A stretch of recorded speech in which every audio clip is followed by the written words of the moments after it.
सपा के राष्ट्रीय अध्यक्ष अखिलेश यादव ने सुब्रत पाठक पर तंज कसा और कहा है कन्नौज के सांसद मुंह में केवल पान मसाला गुटखा रखते हैं और संसद में अपनी बात नहीं रख पाते। हमारे साथ बातचीत के लिए खुद कन्नौज से सांसद सुब्रत पाठक मौजूद है। अखिलेश यादव बयान आपने सुना होगा, आपके लिए किस तरीके से तंज किया गया, आपने भी ट्विटर पे उनके खिलाफ लिखा है।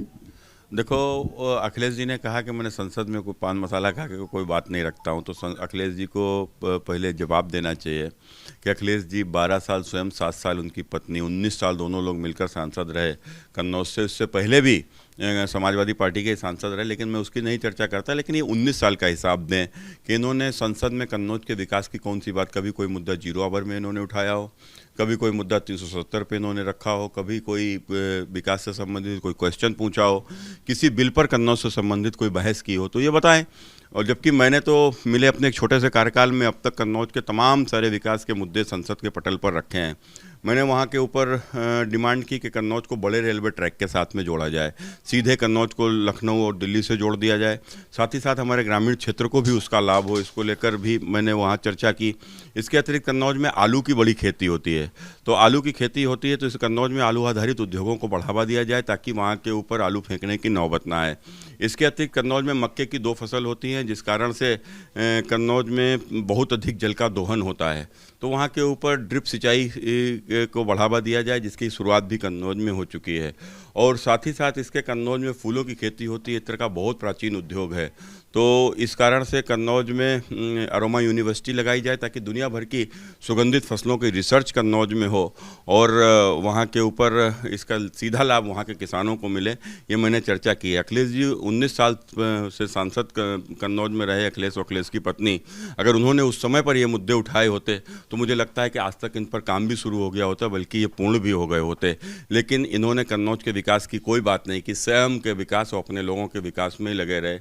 और रही बात पान खाने की, तो पान तो हमारी हिंदू परंपरा में बड़ा पवित्र वस्तु है, और पान जो है उसमें सुपारी पड़ती है, कत्था पड़ता है, पान में जो है कन्नौज के प्राकृतिक शुद्ध फूलों के इत्र पड़ते हैं, पान में इसके साथ लौंग इलायची पड़ती है, तो पान खाने से बुद्धि खुलती है। इनको वोदका पीना बंद कर देना चाहिए, जिससे कि इनकी बुद्धि खुले और इस प्रकार के अनर्गल बयानबाजी बंद करें।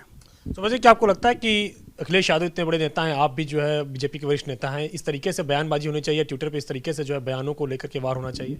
देखो, ये तो बात करते समय जो मर्यादा को भूल जाता है तो फिर वो ये सब ध्यान नहीं रहता कि शायद जिनके घर शीशे के होते हैं वो दूसरे के घरों पर पत्थर नहीं फेंका करते।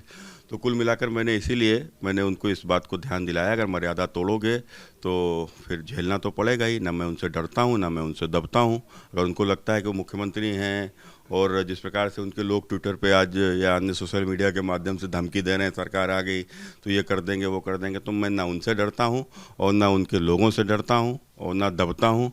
जो कुछ भी है ऊपर वाला है वही देखता है, उसके रहमो करम से सब कुछ होता है। सुब्रत जी, एक बात और है, जिस तरीके से 2019 में आपने डिंपल यादव को चुनाव हराया था कन्नौज से, अब वो मैनपुरी से निर्वाचित होकर दोबारा संसद में आ रही हैं। संभवतः है कि सोमवार को या मंगलवार को संसद में सांसद पद की शपथ भी ले। आपको लगता है कि दोबारा से वो आकर के और आपके उनके बीच में जो वाद संवाद है वो देखने को मिलेगा संसद में? नहीं, देखिए, मेरा उनके बीच में कोई वाद संवाद नहीं है। वो श्रीमती डिंपल यादव जी अखिलेश जी की पत्नी हैं, इस कारण से वो सांसद हैं। अखिलेश जी मुलायम सिंह जी के बेटे हैं, इस कारण से वो हैं। और मैं तो कुछ भी नहीं हूँ, मैं तो बहुत साधारण आदमी हूँ। तो मैं तो जो कुछ भी हूँ अपने कन्नौज की महान जनता के कारण से हूँ। और जो भी डिंपल को हराया तो मैंने तो नहीं हराया, मेरी क्या हैसियत थी एक मुख्यमंत्री की पत्नी को, एक इतने बड़े आदमी को मैं हरा देता। वो कन्नौज की महान जनता ने चुनाव उनको हराया है और उनके यही कर्म रहे तो निश्चित रूप से दोबारा भी स्थिति यही होगी। एक आखिरी सवाल है, यूनिफॉर्म सिविल कोड को लेकर के तमाम सारे बीजेपी के नेता लगातार कह रहे हैं होना जरूरी है। कल राज्यसभा में प्राइवेट मेंबर बिल भी पेश किया गया है। क्या आपको लगता है कि अब बिल आना चाहिए और इस पर चर्चा होनी चाहिए?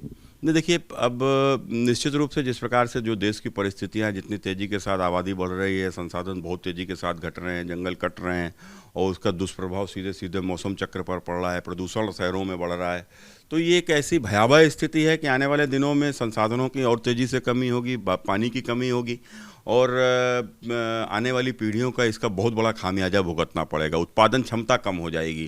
तो अगर इन सब चीज़ों पर आज हमने ध्यान नहीं दिया तो आने वाली पीढ़ियाँ हमको गालियाँ देंगी।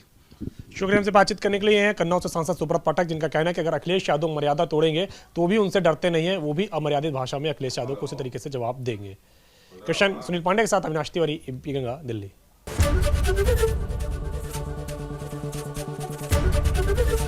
एबीपी गंगा, खबर आपकी, जुबान आपकी।